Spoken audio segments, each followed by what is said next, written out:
I've already talked about this for 2 episodes, but hey, what's a third? I started a project called Nerdy Day Trips, or rather rebooted it, and it's going gangbusters, I think. When I say gangbusters, I mean on a very small scale. We just hit 1,000 pull requests on the repository. Wow. Which is not bad after a month. I mean, a lot of them are new venues that have been added to the database, and quite a lot of them are pull requests that either delete places that have closed or are blatant advertising or spam or whatever we think it is that's not, a place that nerds might go. And a lot of those edits and deletions were done by Hugo, who I've mentioned previously. Thank you, Hugo. Which is a different Hugo to the website powering this whole thing. Yes, we did mention that last time. It's not Hugo the binary, it's Hugo the human. And it's been very enjoyable. I wanted to mention a couple of things that happened. I created an ad page, which means people can add new venues. And so it's just a form you fill in. And over time, I've been iterating on this to try and refine it a little bit and make it easier to use. Like, initially it was just a form, and then I added a map that you could drag around and click on places to get the latitude and longitude rather than type it in. I also made it so that you could paste in an OpenStreetMap URL and it will get the lat long from that and the name of the place as well, potentially. And so I've tried to refine it like multiple times because people have pointed out, it's a little bit difficult to use on the phone, or it doesn't quite do what I'd expect, and the zoom isn't quite right. And so I've been iterating on this over time. And this whole process of noodling with something in an IDE, testing it on my local machine, and then just pushing it straight to main, and boom, it appears on the internet very soon afterwards is quite joyous, actually. One thing I think you changed, which was the main thing that bugged me when I tried to add something, was the map originally behaved a bit strangely, I thought, because when you moved the map, there was a pin which started, I don't know if it was your location or whatever, but you moved the map and the pin didn't move with you. So you found where you wanted to add, and then you had to go all the way back to find the pin and move it all the way with you. But I think now you've changed that, haven't you? Yeah, so initially I put a map there and there was a marker and it was just zoomed in on a random place. It was just zoomed in on central London. Right. And there's a few things wrong with that. Moving the map means the marker stays where it is in London. Yeah. So you have to zoom out and then drag the marker to the place. And so I scrapped that. So now what happens is the marker stays in the center of the map and it's big. It's bigger than, the normal markers. It's twice the size and a different color. And you drag the map around. And as you drag the map, the marker stays in the middle and the latitude and longitude is wherever the marker is in the middle of the screen. Right. And so you can zoom in and zoom out, either pinch on a mobile or mouse wheel or whatever, move the map around and find wherever the venue is that you want to add. That was an improvement, definitely, and that's made it an awful lot easier. The other thing is you can now see the existing markers on that map. So it makes duplicates a lot less likely. And I also made the markers that are existing places a different color. They're blue and the big marker is green, and it's a different size as well. So people who are colorblind, it's not so much of a problem because it's a different size. I think it's interesting that you described that whole deployment process as joyous, because if we track all of this back to the very beginning of sort of your coding journey on this podcast, you started with the joy of code, which was writing some PHP on a locally hosted machine, and you could just hammer away and immediately see the product of what you'd been making. And here you are months, it must be years even, further forwards, and it's actually the joy of using quite contemporary development workflows and deployment mechanisms and all the cloud native and worker service stuff. And I know you're getting genuine joy from this because I see you grinning like an idiot every morning when you tell me about, the new features you've been working on. Yeah, I think I found that place where previously I was like noodling with a bit of PHP, like you said, and there was an episode in the past called Joy of Code. And I talked about, I just want to bang something out and have a play with it. And that's exactly what I did with this. Like, it's been a month since I published the first commit and put it online. And 1,000 commits on that repo. And that doesn't even include the commits on the other repo for the add new venue page. That's a whole nother load of commits. And today, a thing that I'm quite pleased with is what was happening was someone would create a new venue either by adding it using the form that I created that was talked about earlier, or manually like a caveman by creating the necessary front matter that you'd get in a Hugo page. Some people are more familiar with using Git on the command line and so can contribute that way. Now, if you went through the form, then that would create a pull request, but it did it with my key. And so it looked like my commit on the repo, which isn't great. I would rather it didn't use my GitHub token to do that. So I'm changing that. What I've also done is it would then deploy that unmerged change to a preview on Cloudflare. And so you could go and see and make sure that it deployed okay and that the point on the map is correct and the description looks right and it hasn't broken anything, which sometimes happens. And I changed that today. So it now uses two things. It uses a bot account. So it won't always show up as me. It will show up as Nerdy Day Trips bot with the logo in the username. And also I've switched off the preview in Cloudflare because that only ever ran with commits that were on my name because the Cloudflare account is in my name. And long story, can't really change that. So what I did is I created a GitHub action. So anyone who commits a venue, whether it's directly in GitHub or via the form, it will then spin up Hugo, build it, and then deploy it into GitHub Pages. And so I can just use GitHub Pages and it will show you a URL as a comment, and the bot will do that as a comment in the pull request. You click on it, preview it, make sure it looks okay, and then that can be approved, reviewed, merged. When it's merged, there's another part of the GitHub action that then deletes the deployment that's been done from GitHub Pages, so it doesn't hang around, so it cleans up after itself as well. And then once it's merged, Cloudflare picks it up and deploys it to the proper site in Cloudflare. Previews are going to GitHub Pages. Ah, nice. So a nice bit of automation you could consider, something I've been looking at today, is Claude, the AI, has a GitHub action to automatically do like code reviews, but you can provide some additional context as to what the nature of the code review is. So, you could maybe automate away some of the double checking on the quality of the preview page and, the content. Yeah, I could. And I think some of it actually is quite simple rules-based stuff, because it is just TOML or YAML or whatever it is. And that is syntactically relatively strict. And there is only a limited number of tags that we support. And so I could put rules in with a bit of regex or something for each line and just say, does it look like this? Does this one look like this? Has this one got numbers in it? Is this one numbers between 0 and 90 or like minus 180 and plus 180? And there's your lat long, and eventually what I might do is if someone submits a place that is exists very close to another place, maybe highlight that and point like these two latitudes and longitudes are very, very close together. You could do that calculation and say, are these the same place? And have some way of merging them auto-magically. Someone might have done a description. And actually, if you took both of those descriptions and fed those into an AI and turned it into one description, that might be good. But then it might also be factually inaccurate and made up. And, so there's a bit of a problem with putting public data generated by AI, but I think the sanitization of everything is not too bad. But yeah, it's been thoroughly enjoyable.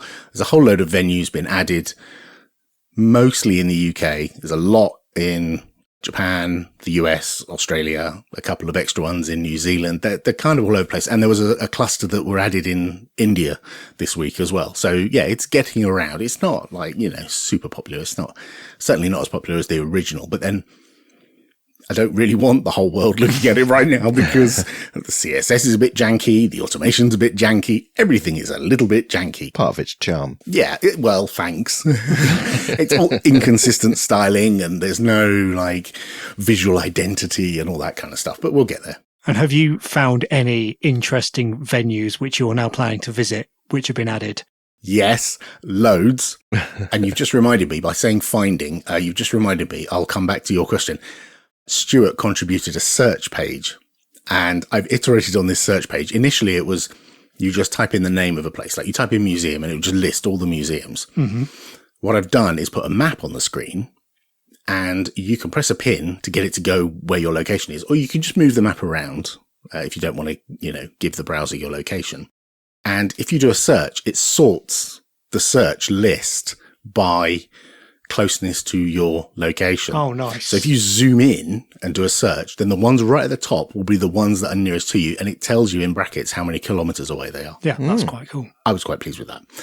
And the answer to your other question, which is yes, I have found loads of places that I want to go, train museums and all kinds of like places, especially when people put the URL of the venue, their own website, which is obviously, trying to attract people, but it's great because I go to these websites and there's all science stuff, and then there's big steam engines, and there's like all the nerdy stuff.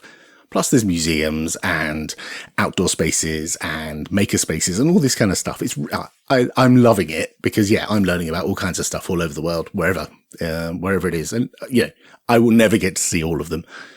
Well, never say never. That could be stage 2. Yeah. So it's been good fun. And if you know of any places, please submit them. And if you find any bugs, just file issues, because we are turning those around, relatively quickly, given how few people are working on it. Long-time listeners to this and a previous podcast may know that I have for a long time had an Entroware Apollo laptop. Is this one that's been in pieces and been repaired? I don't think this one's actually been in pieces to repair it, but it has died on me a few times, just inexplicably. The last time was in the middle of OggCamp when I was just about to do a presentation. Nice. So that was fun. And the CMOS battery died, and then I replaced it, but it still said it was dead. So now it wouldn't boot unless it was plugged in. Basically, I got to the point where I couldn't rely on this anymore, and I needed a new laptop. What did you get, Mark? So after careful consideration and a lot of saving, I purchased a Framework 13. You've been looking at these. I think you've been fantasy shopping these for at least 4 years at this point.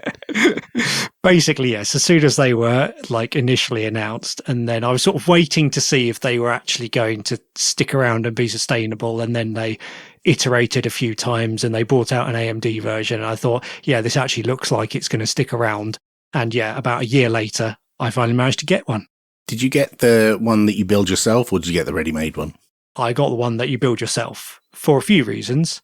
One, for the fun, but also, so basically you don't build it completely from scratch. So you get a chassis with the monitor and the basic parts, like the main board and the audio out and the battery and things, which I guess they don't want to support people installing themselves because you could get that wrong.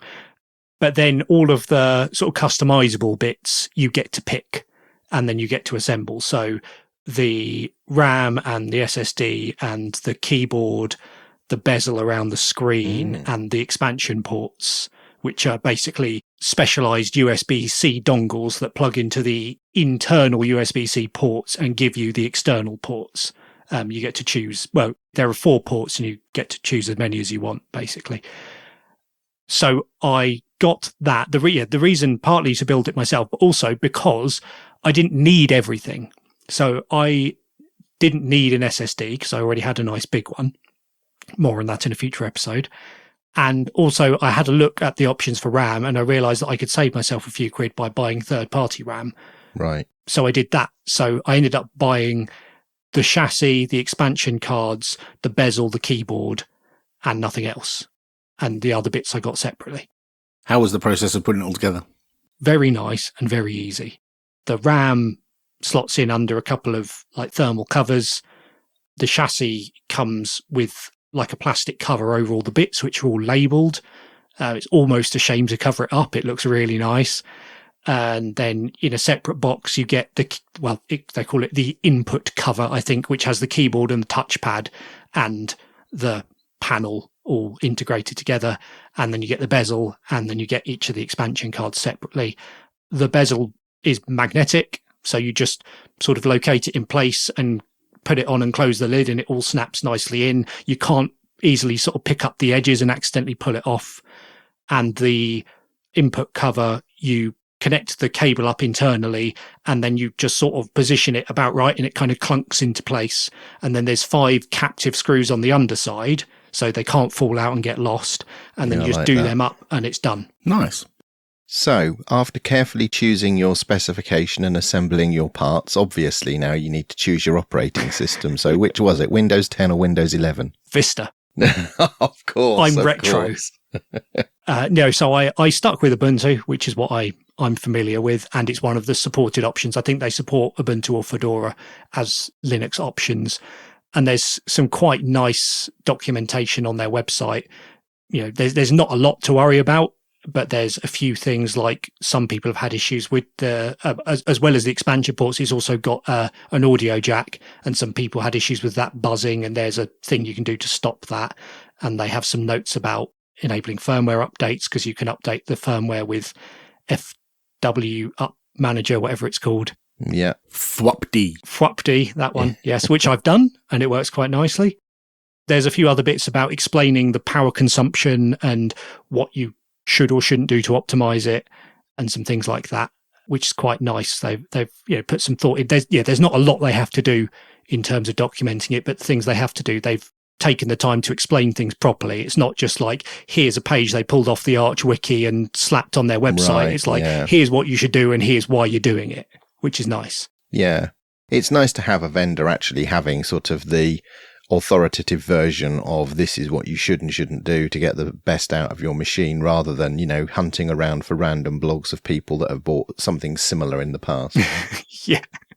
So I know you work from home, so I guess this mostly sits on a desk or some other flat surface in the house or your lap. Have you had to take it to an office or take it on the train or take it anywhere for an extended period of time? What was it like? Is it suspend and resume okay? Battery life, the usual, things we worry about on Linux laptops? Yeah. So this is my personal laptop, not my work laptop. So so far I've mainly used it on the sofa. Right now I've got it in the laptop stand on my desk, plugged into my big monitor via USB-C. Works very nicely, which my old laptop didn't. Battery life, I've not used it for a whole battery cycle. I usually use it for a bit and then suspend it. It does suspend and resume okay. I've not tried Hibernate yet because it comes with Secure Boot enabled, and Hibernate doesn't work with Secure Boot. But the battery lasts several days on suspend based on my non-scientific experimentation. But a lot of because it's USB-C, a lot of the time where it sits downstairs, there's a USB-C cable there, and I just plug it in when I've used it and let it charge up overnight. So I can't give a firm answer on that. I don't think it's, wildly like Apple Silicon MacBook Air style battery life, but it seems similar to what you'd expect from a Linux laptop. So given this is your personal laptop, what was the first roguelike that you ran on it? Yeah, so this is something I've still got to try out is gaming. I got an AMD Ryzen edition of this. Wise. Which has an integrated GPU and NPU, which is a neural processing unit. Oh, it's got one of the new AI processors. Yes. So the GPU is supported out of the box.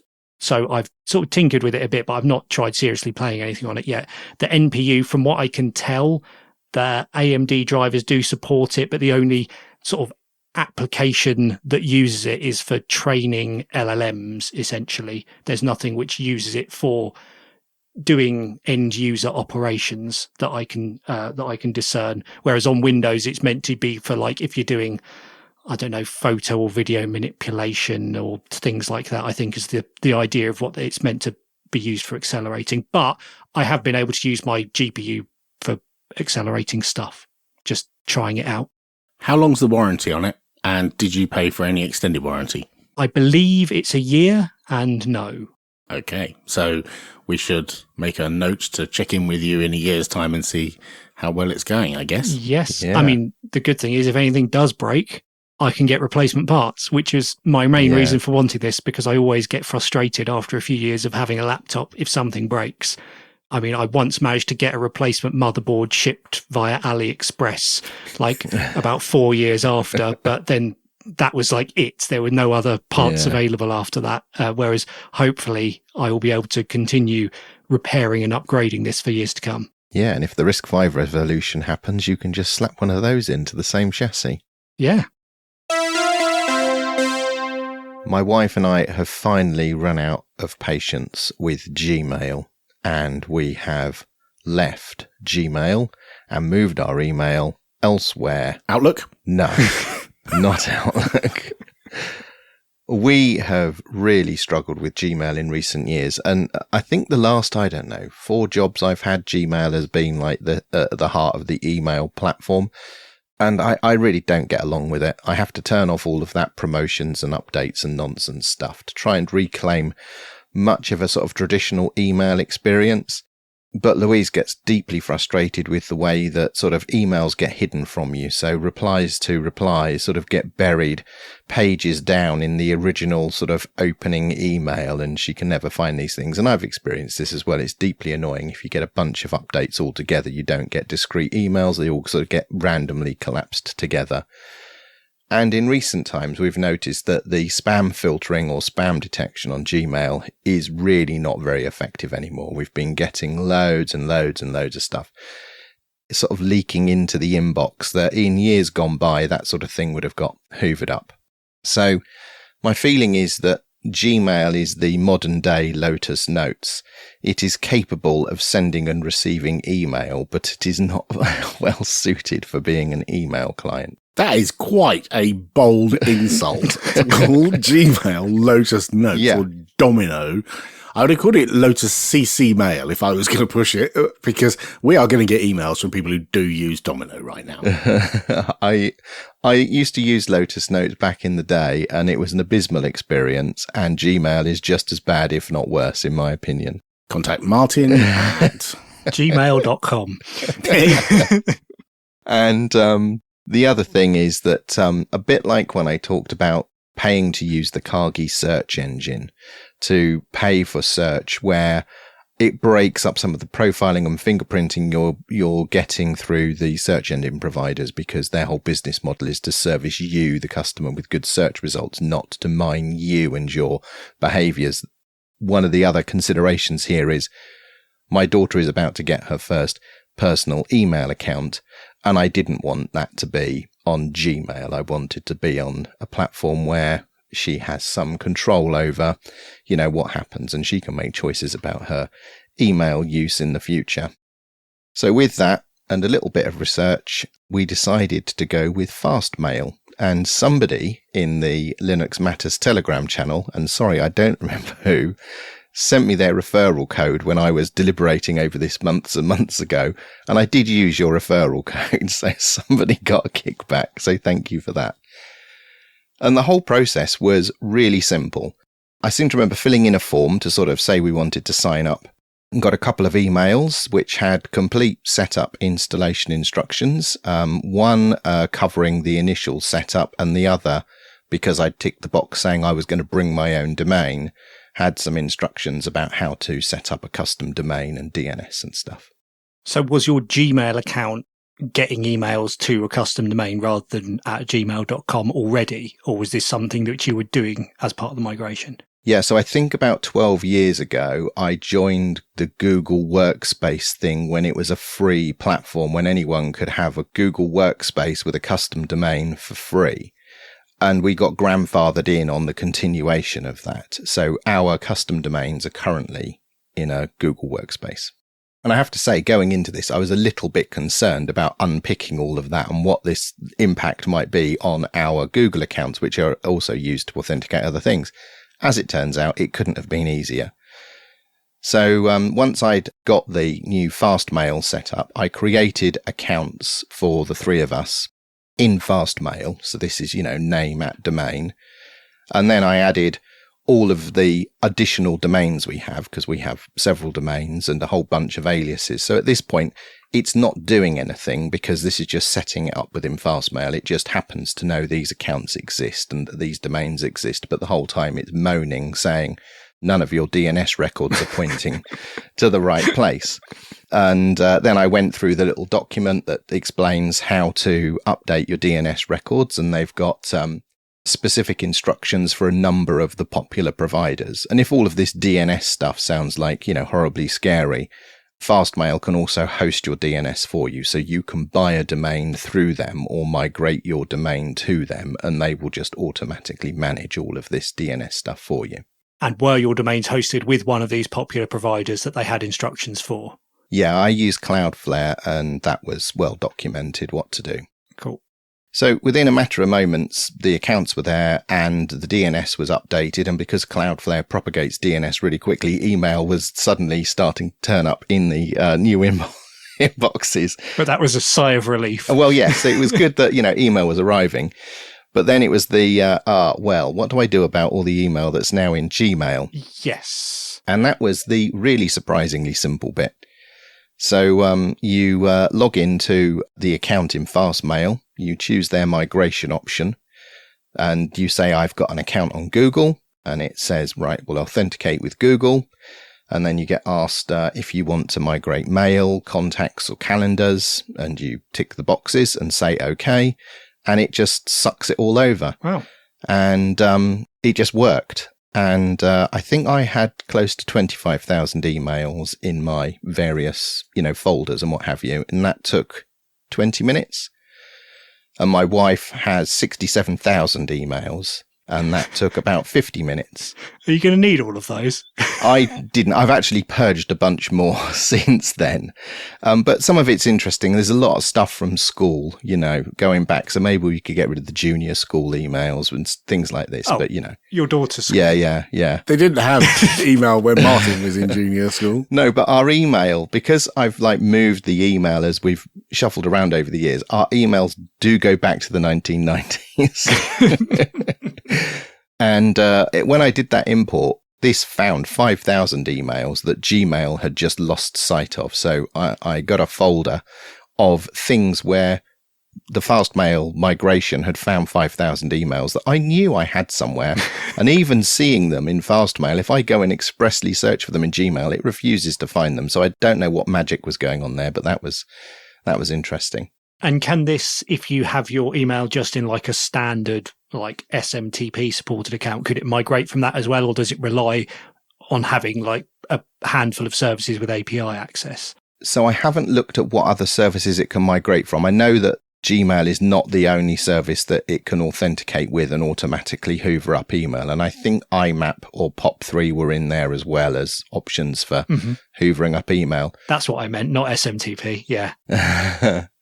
And what was quite nice and what I was concerned about is, well, what if DNS hasn't been updated everywhere and you still get occasional emails trickle into the old Gmail account? Automatically, Fastmail sets up a scheduled go and check for the new stuff. So it keeps an index of everything it's pulled over. And every so often it goes off and looks at your old account. And if there's anything new, it pulls it over for you, which I thought was really slick. Do you just use it via IMAP in some other mail client, or does it have a web UI like Gmail? It does have a web UI. The web UI on a browser desktop is much the same as the version you see on your phone. It is an app that you install on your phone, but I think it's just like a wrapper around the web app, and it's very good.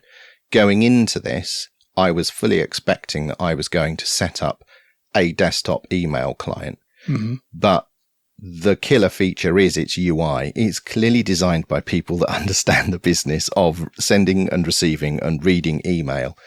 And I'm only using the web version. And in my opinion, this is the best email client I have used since Pegasus Mail.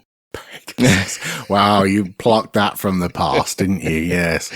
And I didn't just sort of randomly fall on that. The last time I actually liked using email was when I used Pegasus Mail on OS 2. So it was very nice to, have that migration just work. The app is unified, so your contacts, email, and calendar are all in the one application. So when you've got it on your phone, you just open the Fastmail app and all of those things are in there. Does it do group calendars so the family can invite each other to stuff and you put stuff in each other's calendars? Yeah, it does do group calendars, and it also does group email aliases and folders and things. So let's imagine you have an alias called shop@domain, which all of your emails from a given shop arrive to. You can set up rules and say, well, create this alias and deposit them into this folder and then share that folder with these people on the platform, and everyone gets that folder and those emails. It's really quite slick. The email filtering and rule creation system is sublime. It just works so well. What are the downsides? What do you miss from Gmail? Absolutely nothing. How long has it been? About 6 weeks now. Okay. And I could not be happier. It is email as it's meant to be. The only thing I was really concerned about is they had been writing on their website, this is Fastmail, for years about having an offline capability in the mobile app. And I thought this could be a problem. But that feature is in beta now, and you can turn that on if you want to use it. And it is really good because it isn't just like a cache of your stuff. You can prepare emails, label emails, put them in folders in an entirely offline state. And then when you come online, everything just magically gets synchronized. Like Palm OS. Yeah. Oh, you two old farts.